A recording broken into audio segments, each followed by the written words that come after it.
হাই ই কক্সালৈ তোমালোক সকলোকে স্বাগতম প্ৰিয় ছাত্ৰ ছাত্ৰীসকল সপ্তম শ্ৰেণীৰ অংকুৰণ পাঠ্যপুথিখনৰ আজি চতুৰ্থ পাঠটিলৈ তোমালোকৰ মাজলৈ আহিছো চতুৰ্থ পাঠৰ প্ৰথম খণ্ডটো লৈ আমি আজি আলোচনা কৰিম এই চতুৰ্থ পাঠৰ প্ৰথম খণ্ডটোৰ নাম হ'ল জনমভূমি এটি কবিতা এই কবিতাটোৰ জৰিয়তে কবিয়ে নিজৰ মাতৃভূমি জনমভূমিৰ প্ৰতি তেওঁৰ স্নেহ অভিব্যক্ত কৰিছে তেওঁ মাতৃভূমিক কি দৰে ভাল পায় সেই বিষয়ে তেওঁ অৱগত কৰাইছে আমাক তেওঁৰ মাতৃভূমিৰ প্ৰতি অকৃত্ৰিম প্ৰেম এই কবিতাটোৰ জৰিয়তে প্ৰকাশ পাইছে আমি কবিতাটোলৈ যোৱাৰ আগতে অলপমান এই কবিতাটোৰ কবিগৰাকীৰ বিষয়ে অলপ আলোচনা কৰো আহাচোন কবিতাটোৰ কবিগৰাকীৰ নাম হ'ল নলিনী বালা দেৱী কবিগৰাকীৰ নাম হ'ল নলিনী বালা দেৱী জনমভূমি কবিতাটোৰ কবিগৰাকীৰ নাম আমি যদি প্ৰশ্ন আহে তেতিয়া আমি লিখিব লাগিব যে জনমভূমি কবিতাটিৰ কবিগৰাকীৰ নাম হ'ল নলিনী বালা দেৱী 1898 চনৰ পৰা 1977 চনলৈ তেখেতৰ জীৱনকাল তেখেতৰ জন্ম হৈছিল 1898 চনত আৰু তেখেতৰ মৃত্যু হৈছিল 1977 চনত অসমৰ মহিলা কবিসকলৰ ভিতৰত নলিনীৱালা দেৱী এগৰাকী প্ৰতিষ্ঠিত কবি অসমৰ কবিসকলৰ ভিতৰত যিসকল মহিলা কবি আছে সেই মহিলা কবিসকলৰ ভিতৰত নলিনীৱালা দেৱী এগৰাকী প্ৰতিষ্ঠিত কবি তেখেতৰ জন্ম বৰপেটাত আৰু নলিনীৱালা দেৱীৰ জন্ম হৈছিল বৰপেটা জিলাত বৰপেটাত তেখেতৰ জন্ম হৈছিল তেখেত স্বাধীনতা সংগ্ৰামী কৰ্মবীৰ নবীন চন্দ্ৰ বৰদলৈ জীয়ৰী তেখেত কি আছিলে তেওঁ কাৰ জীয়ৰী আছিলে কৰ্মবীৰ নবীন চন্দ্ৰ বৰদলৈ আমি কৰ্মবীৰ বুলি কাক বুজো নবীন চন্দ্ৰ বৰদলৈ দেশভক্ত বুলিলে কাক বুজো তৰুণ ৰাম ফুকনক তেনেদৰে নবীন চন্দ্ৰ বৰদলৈক আমি কি বুলি বুজিও কৰ্মবীৰ উপাধিৰে আমি বিভূষিত কৰিছো আৰু কৰ্মবীৰ নবীন চন্দ্ৰ বৰদলৈ জীয়ৰী কোন জীয়ৰী মানে জীয়েক কোন নলিনীৱালা দেৱী অকালতে স্বামীক হেৰুৱাই তেখেতে কাব্য চৰ্চাত মন দিছিল তেখেতে বৰ কম বয়সতে খুব কম সময়তে তেখেতৰ স্বামীক তেখেতৰ পতিদেৱক হেৰুৱাইছিলে তেখেতৰ পতিদেৱৰ আকস্মিক বিয়োগ হৈছিলে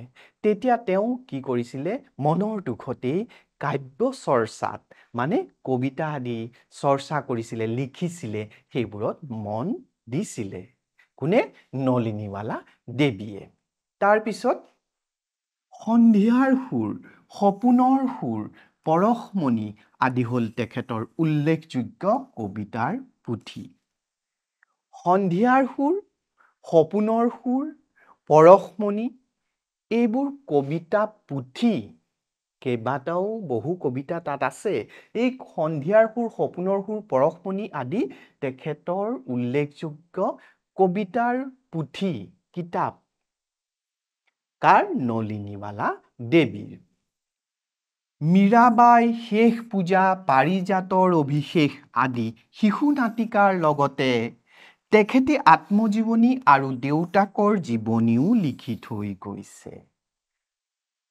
তেখেতে কি লিখিছে মীৰাবাই শেষ পূজা পাৰিজাতৰ অভিষেক এইবোৰ শিশু নাটিকা শিশুসকলে কৰিব পৰা নাটক বা শিশুসকলৰ উপযোগীকৈ লিখা নাটক শিশু নাটক সেইবোৰ নাটিকা আৰু তাৰ উপৰিও তেখেতে কি কৰিছিলে আত্মজীৱনী লিখিছিলে তেখেতে নিজৰ বিষয়ে নিজেই জীৱনী লিখিছিলে আত্মজীৱনী আৰু দেউতাক কোন নবীন চন্দ্ৰ বৰদলৈ স্বাধীনতা সংগ্ৰামী কৰ্মবীৰ নবীন চন্দ্ৰ বৰদলৈৰ বিষয়েও বৰদলৈ জীৱনৰ বিষয়েও তেখেতে লিখিছিলে কোনে নলিনীবালা দেৱীয়ে পদ্মশ্ৰী সন্মান লাভ কৰা কবি নলিনীবালা দেৱী আমাৰ চিৰনমস্য ভাৰত চৰকাৰে এইগৰাকী কবি কি সন্মানেৰে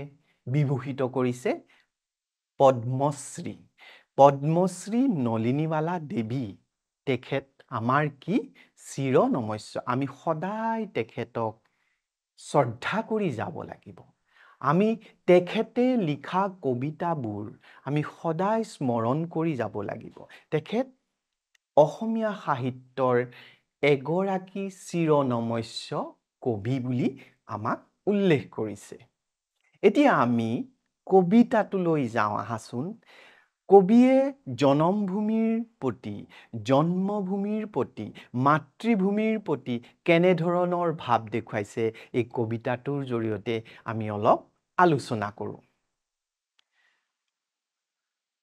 মেলিলো প্ৰথম চকু তোমাৰ কোলাতে আই জনমৰ আদিম পুৱা মুদিম আকৌ চকু তোমাৰ কোলাতে শুই জীৱনৰ শেষ সন্ধিয়াত কবিয়ে কৈছে কি বুলি কৈছে মেলিলো প্ৰথম চকু মেলা মানে কেতিয়া মেলিব প্ৰথম চকু জন্মৰ পিছতেই তোমাৰ কোলাতে কি কৰিলো মই চকু মেলিলো তোমাৰ কোলাত তোমাৰ কোচত তোমাৰ কোলাত কি কৰিলো জীৱনৰ প্ৰথম চকু কেতিয়া মেলিলো মই তোমাৰ কোলাত মেলিলো প্ৰথম চকু তোমাৰ কোলাতে আই জনমৰ আদিম পুৱাৰ জন্ম হৈয়ে মই কি কৰিলো তোমাৰ কোলাতে চকু মেলিলো আকৌ কি ক'লে মুদিম আকৌ চকু তোমাৰ কোলাতে শুই জীৱনৰ শেষ সন্ধিয়া তাৰপিছত কি কৈছে মুদিম চকু কেতিয়া মুদিম মানে জীৱনৰ শেষ সময়ত জীৱন শেষ হ'ব মৃত্যুৰ সময়ত মই কি কৰিম তোমাৰ কোলাতে শুই চকু মুদিম জীৱনৰ শেষ সন্ধিয়াত সেই সময়খিনি কি কৈছে আদিম মানে জন্মৰ পিছৰখিনিৰ পৰা আদিম হৈছে জন্মলৈ সেইখিনি আৰু গৈ শেষ হৈছে ক'ত সন্ধিয়াত বুলি কৈছে জীৱনটো শেষ হৈছে তো এই কথাটোকে কৈছে যে জীৱনটোৰ আৰম্ভণিতেই মই তোমাৰ কোলাতেই চকু মেলিলো আৰু জীৱনৰ শেষত মই কি কৰিম তোমাৰ কোলাতেই চকু মুদিম অৰ্থাৎ কবিয়ে জন্মভূমি মাতৃভূমি এই জন্মভূমি বা মাতৃভূমিক ইমান ভাল পায় ইমান স্নেহ আছে তাৰ প্ৰতি জন্মভূমি মাতৃভূমিক কি কৈছে যে তুমি হে মাতৃভূমি হে জনমভূমি তোমাৰ কোলাতেই মই জনম ললো আৰু তোমাৰ কোলাতেই মোৰ ইচ্ছা কি শেষ চকু মুদিম মানে মৃত্যু মোৰ ইয়াতেই হওক তোমাৰ কোলাতে এই জনমভূমিতেই হওক সেইটো কৈছে মানে দেশৰ প্ৰতি জনমভূমিৰ প্ৰতি মাতৃভূমিৰ প্ৰতি অকৃত্ৰিম স্নেহ এই কবিতাটোত আমি দেখা পাইছো কবিৰ তাৰপিছত মৰাৰ পিছতো যেন পাওঁহি আকৌ ঠাই চেনেহৰ শীতলী কোলাত ভাগৰুৱা আত্মাই শেষ জিৰণিলৈ জিৰাবহি তোমাৰ ছায়া গোটেই জীৱনটো থাকিলে তেওঁ জন্মৰ পৰা মৃত্যু পৰ্যন্ত তাৰপিছত আকৌ কবিৰ কি ইচ্ছা মৰাৰ পিছতো কি হ'ব মৰাৰ পিছতো যেন পাওঁহি আকৌ ঠাই চেনেহৰ শীতলী কোলাত তোমাৰ চেনেহৰ কোলাত শীতল কোলাত তোমাৰ কোলাত শুই পৰিলে মই শীতলী অনুভৱ কৰোঁ সেই শীতল কোলাত মই আকৌ মৰাৰ পিছতো যেন ঠাই পাওঁ সেই জনমভূমি সেই মাতৃভূমি সেই জন্মভূমি ইমান তেওঁ স্নেহ, ইমান আত্মীয়তা, তেওঁ এই মাতৃভূমিতেই জনম ল'লে, মৃত্যু হ'ল, আকৌ মৰাৰ পিছতো ইয়াতেই তেওঁ থাকিব বিচাৰে। ভাগৰুৱা আত্মাই জীৱন কালত মোৰ আত্মাটো যিমান ভাগৰ লাগিলে কৰ্ম কৰি কিবা কৰি, সেই ভাগৰুৱা আত্মাই হৈ গোটেইখন ঘূৰি ঘূৰি কি হৈছে, ভাগৰুৱা হৈ গৈছো। তাৰপিছত কি হৈছে, শেষত জিৰণি লৈ জিৰাবহি তোমাৰ ছায়াত। কি কৰিব, তোমাৰ ছায়াত, তোমাৰ সেই মৃত্যুৰ পিছত আত্মাই মোৰ কি হ'ব, তোমাৰ ছায়াত জিৰণি ল'ব। কোনে ল'ব, সেই কবিৰ আত্মাই এনেকে কৈছে। ইয়াত আত্মা মানে হ'ল আত্মা, শীতল মানে হ'ল ঠাণ্ডা শীতল। ইয়াৰ জৰিয়তে কি হৈছে, জীৱন কালত থাকিলেই তোমাৰ লগত, মৃত্যুৰ পিছতো তোমাৰ লগতেই থাকিম, কবিয়ে কৈছে। মানে জীৱনে মৰণে তোমাৰেই লগত মই তোমাৰ ওচৰতেই থাকিবলৈ ইচ্ছা কৰো, মোৰ কামনা, সেইটো কৈছে। তাৰপিছত পক্ষী হৈ আকাশৰ বুকুত ফুৰিম মুৰি, বাহ লম মুখ বিৰিখত। পক্ষী হ'ব, কি হ'ব, পক্ষী হ'ব। ক'ত উৰিব পক্ষী হলে, আকাশত উৰিব।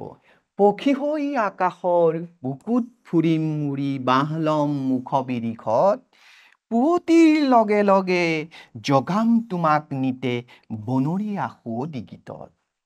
তাৰপিছত কি ক'লে, পক্ষী হৈ মই কি কৰিম, মুকলি আকাশত উৰি ফুৰিম, আৰু বাহ লম ওখ বিৰিখত। ওখ বিৰিখ মানে ওখ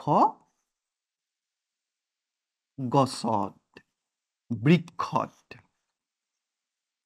ওখ বৃক্ষত, বিৰিখ মানে বৃক্ষ বা গছ, বৃক্ষ বা গছ। আকাশত উৰি ফুৰি ফুৰি আহিম, ভাগৰুৱা হ'ম, আহি সন্ধিয়া ক'ত লওঁ, তোমাৰ এই ওখ বিৰিখ য'ত আছে, তোমাৰ জনমভূমিত, মানে তোমাৰ সেই ওখ জনমভূমিৰ ওখ বিৰিখত মই বাহ লম। পুৱতিৰ লগে লগে জগাম তোমাক নিতে। পুৱতি মানে পুৱা, পুৱা কি কৰিম মই, জগাম তোমাক, জগাম, উঠাম। কেনেকে, সদায়, নিতে মানে নিত্য, সদায়, নিত্য বা সদায়, সদায় কি কৰিম মই তোমাক, জগাম। কি সুৰত, বনৰীয়া সুৱদী গীতত। এনেকে বনৰীয়া চৰাইবোৰ, বনৰীয়া, তেওঁলোকে কি কৰিব, বনৰীয়া সুৰেৰে তোমাক জগাব, গীত গাই জগাব। সুৱদী মানে শুৱলা, সুৱদী মানে হ'ল শুৱলা। এতিয়া আমি কথাটো পাইছো কি, ওখ বিৰিখত আহি বাহ ল'ব, আকাশখন ঘূৰি ঘূৰি আহি ভাগৰ হ'ব, বাহ ল'ব, আৰু কেতিয়া জগাব, ৰাতি হ'ল, ৰাতি হোৱাৰ পিছত বাঁহত থাকিলে, বাঁহত থকাৰ পিছত পুৱা কি কৰিব, সুৱদী মাতেৰে, শুৱলা গানেৰে, শুৱলা গীতেৰে সেই জনমভূমিক জগাব। কোনে, কবিয়ে। মানে কবিৰ মনটো এনেকুৱা যে তেওঁ পক্ষী হৈ যাব, আৰু পক্ষী হৈ এই জনমভূমিক জগাব এদিন, এনেকে কৈছে। ইয়াত আমি, বিৰিখ মানে হ'ল বৃক্ষ, আৰু নিতে মানে হ'ল সদায়, নিত্য, আৰু ফুৰিম ক'ত আমি, আকাশত। মানে আকাশত উৰি ফুৰি ফুৰি মই এজোপা, আমি ক'ত বাহ ল'ব বুলি কৈছে কবিয়ে, ওখ বিৰিখত, ওখ গছত ল'ব, আৰু ৰাতিপুৱাৰ লগে লগে কি কৰিব, সেই জনমভূমিক জগাব। উঠা, উঠা, কিহেৰে, গীত গায়, সুৱদী গীত গায়, শুৱলা গীত গায়। সুৱদী মানে শুৱলা, শুৱলা গীত গাই কি কৰিব, জনমভূমিক জগাব। তাৰপিছত আকাশৰ তৰা হৈ ৰহ লাগি চাই ৰম, সেউজীয়া শুৱনি জেউতি, জোনাকত মিল হৈ বিমান পথত ৰৈ, উৰে ৰাতি কৰিম মাৰতি। ইমান আত্মীয়তা, ইমান স্নেহ মাতৃভূমিৰ প্ৰতি, জনমভূমিৰ প্ৰতি। এইবাৰ কি কৰিব? আকাশৰ তৰা হ'ব। কি হ'ব? আকাশৰ তৰা হ'ব। আকাশৰ তৰা হৈ তেওঁ কি কৰিব? লাগি চাই ল'ব। একে থিৰে চাই ল'ব। লাগি চোৱা মানে একে থিৰে চোৱা। তো কি কৰিব? একে থিৰে চাই ল'ব। কালে? এই জনমভূমিলৈ। আকাশৰ তৰা হৈ লাগি চাই ল'ম। সেউজীয়া শুৱনি জেউতি, তোমাৰ সেউজীয়া শুৱনি এই সুন্দৰ দৃশ্য, তোমাৰ জনমভূমিত থকা সেই সুন্দৰ দৃশ্য চাই ল'ম, লাগি চাই ল'ম, একেথৰে চাই ল'ম, চাই থাকিম। এনেকে কবিয়ে কৈছে। জোনাকত মিল হৈ বিমান পথত ৰৈ উৰে ৰাতি কৰিম আৰতি। বিমান পথ, আকাশী পথত, আকাশী পথ বা বিমান পথ। বিমান পথ মানে আকাশ মাৰ্গত, আকাশত, আকাশত কি কৰিম মই? ৰৈ থাকিম, লাগি তোমাক চাই থাকিম, জোন হৈ, তৰা হৈ। তাৰপিছত কি কৰিম? জোনাকত মই মিলি থাকিম আৰু বিমান পথত ৰৈ থাকিম তোমালে। উৰে ৰাতি কৰিম আৰতি। এই বিমান পথত লৈ তোমাৰ আৰতি কৰিম, তোমাৰ অৰ্চনা, পূজা অৰ্চনা, আৰতি, গুণগান কৰিম বুলি কৈছে। কাক? জনমভূমিৰ। কোনে? কবিয়ে। ইমান স্নেহ মাতৃভূমিৰ প্ৰতি, জনমভূমিৰ প্ৰতি, সেইটো আমি এই কবিতাটোৰ জৰিয়তে গম পাইছো। তাৰপিছত হ'ল হিমালয় পৰ্বতৰ শুকুলা টিঙত গৈ ফুলিৰম মানসী বিলত, মলয়াৰ চূড়াতত পাৰিজাত ৰেণু সানি ধুলাম তোমাৰ চৰণত। এইবাৰ কি ক'লে? শৃংগত, হিমালয় পৰ্বতৰ কি কৰিব? শৃংগত, শুকুলা টিঙত, টিং মানে শৃংগ, শুকুলা টিং মানে শৃংগ। সেই শৃংগত গৈ কি কৰিব? শুকুলা, শুকুলা, শুকুলা মানে হ'ল, শুকুলা মানে হ'ল বগা। মানে কি? মানে কৈছে যে বৰফেৰে আবৃত, বৰফেৰে ঢাক খাই থকা হিমালয় টিঙত, হিমালয়ৰ এই টিঙত মানে শৃংগত কি কৰিম? শৃংগত, হিমালয় শৃংগত কি কৰিম? কবিয়ে এইবাৰ কি বুলি ক'লে? শুকুলা, বগা বগা, বৰফেৰে আবৃত সেই শৃংগবিলাকত গৈ মই কি কৰিম বুলি কৈছে? শুকুলা টিঙত ফুলিৰম মানসী বিলত। এইবাৰ আমি কি হৈ, তেওঁ কবি কি কৈছে? ফুল হৈ ফুলি থাকিব। শুকুলা টিঙত গৈ তেওঁ মানসী বিলত, জলাশয়ত তেওঁ ফুল হৈ ফুলি থাকিব মাতৃভূমিৰ। শুকুলা মানে বগা, টিং মানে শৃংগ, মলয়াৰ চোৱাৰত পাৰিজাত ৰেণু সানি ধুলাম তোমাৰ চৰণ। এইবাৰ কি কৰিব?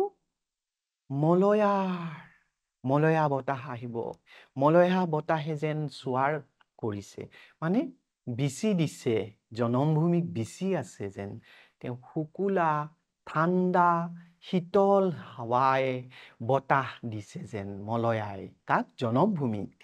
মলয়াৰ চোৱাৰত পাৰিজাত ৰেণু সানি ধুলাম তোমাৰ চৰণ। তোমাৰ চৰণ ধুই থাকিম, তোমাৰ চৰণ মই কি কৰিম? পখালি থাকিম, তোমাৰ শৰণাপন্ন হৈ থাকিম বুলি কৈছে। মানে তোমাতেই মই, তোমাতেই জীৱন মোৰ, এনেকে কবিয়ে কৈছে। এই কবিতাটোত আমি কি দেখা পাইছো? প্ৰতিটো কথাতে, প্ৰতিটো পংক্তিতে, প্ৰতিটো শাৰীতে কেৱল কবিৰ মাতৃভূমিৰ প্ৰতি, জনমভূমিৰ প্ৰতি অকৃত্ৰিম প্ৰেম, স্নেহ দেখা পাইছো। তাৰপিছত কি আছে? নদী হৈ পখালিম, দুখনি চৰণ নিতে, মাটি হৈ মিলিম বুকুত, সোণোৱালী মেঘ হৈ ৰঙা হাঁহি বিৰিঙাম, হেতা পৰা দুখনি ওঠত। তাৰপিছত কি ক'লে? নদী হৈ পখালিম মই নদী হম নদী হৈ মাতৃভূমি তোমাৰ জনমভূমি মই কি কৰিম তোমাৰ চৰণ ধুম পখালিম মানে ধোৱা ধোৱা তো কি কৰিম তোমাৰ চৰণ মানে হ'ল চৰণ মানেহে পদ ভৰি তো তোমাৰ পদ তোমাৰ ভৰি কি কৰিম মই পখালি থাকিম ধুই থাকিম দুখনি চৰণ দুইখন পদ চৰণ ভৰি মই পখালিম মাটি হৈ মিলিম বুকুত আকৌ তোমাৰ কি কৰিম মই তোমাতেই মই মিলি যাম জনমভূমি তোমাতেই হৈ মই মিলি যাম কেনেকে মাটি হৈ মই মিলি যাম তোমাৰ লগত কবিয়ে কৈছে সোণোৱালী মেঘ হৈ ৰঙা হাঁহি বিৰিঙাম হেতা পৰা দুখনি মুঠ এইবাৰ কি ক'লে সোণোৱালী মেঘ হ'ব মেঘ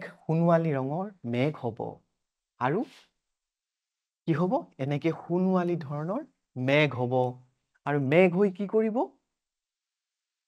জনমভূমিৰ কেতিয়াবা যদি দুখ লাগে তেওঁ যদি ভাগৰুৱা হৈ পৰিছে কেতিয়াবা তেতিয়া তেওঁ উঠখন হেতা পৰি আছে যদি সেই হেতা পৰা উঠত হাঁহি বিৰিঙাবলৈ কি কৰিম মই সোণোৱালী মেঘ হৈ তোমাক তোমাৰ উঠ দুটিত মই কি কৰিম হাঁহি বিৰিঙাম কোনে কৈছে কবিয়ে কৈছে তেওঁ জনমভূমিক দুখত দেখিবও নোৱাৰে তেওঁ দুখত থকাটো সহ্য নকৰে আৰু সেই দুখত হেতা পৰা উঠ দুটাত তেওঁ কি কৰিব তেওঁ হাঁহি বিৰিঙাই পেলাব কবিয়ে কেনেকে সোণোৱালী মেঘ হৈ সোণোৱালী মেঘ হৈ তেওঁ সেই হেতা পৰা উঠ দুটা হাঁহি বিৰিঙাই দিব এতিয়া আমি এই গোটেই কবিতাটো পঢ়িলো পঢ়াৰ পিছত আমি কিনো অলপমান বুজি পালো বা কি আছে কবিতাটোত আমি দুটা সামান্য মূল্যায়ন কৰিম প্ৰথমটো মূল্যায়ন হ'ল জনমভূমি কবিতাৰ কবিগৰাকীৰ নাম কি জনমভূমি কবিতাৰ কবিগৰাকীৰ নাম কি ইয়াত দুটা বিকল্প দিছে এক দিছে নলিনীৱালা দেৱী 2 নম্বৰটো দিছে সৈয়দ আব্দুল মালিক এতিয়া আমি জানোই যে জনমভূমি কবিতাটোৰ কবি পদ্মশ্ৰী নলিনীৱালা দেৱী তো আমি উত্তৰটো এতিয়া জানিলোৱে যেতিয়া তো শুদ্ধ উত্তৰটো হ'ব নলিনীৱালা দেৱী তাৰ পিছৰ প্ৰশ্নটো হ'ল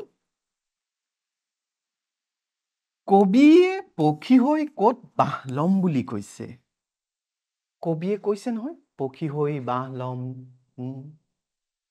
কি বুলি কৈছে ক'ত ওখ বিৰিখত ঘাঁহত ক'ত ল'ব পক্ষী হৈ বাহ ল'ম ওখ বিৰিখত এনেকে আছেনে কবিতাটোত এতিয়া উত্তৰটো আমি নিশ্চয় পাইছো যে প্ৰথম যিটো বিকল্প সেইটোই শুদ্ধ মানে কবিয়ে পক্ষী হৈ ওখ বিৰিখত বাহ ল'ম বুলি কৈছে মৰমৰ ছাত্ৰ ছাত্ৰীসকল আজি আমি জনমভূমি কবিতাটোৰ প্ৰথম খণ্ড আমি পঢ়িলো আমি আলোচনা কৰিলো আৰু এটা খণ্ডলৈ তোমালোকৰ মাজত আকৌ আহিম আজিলৈ আহোঁ ধন্যবাদ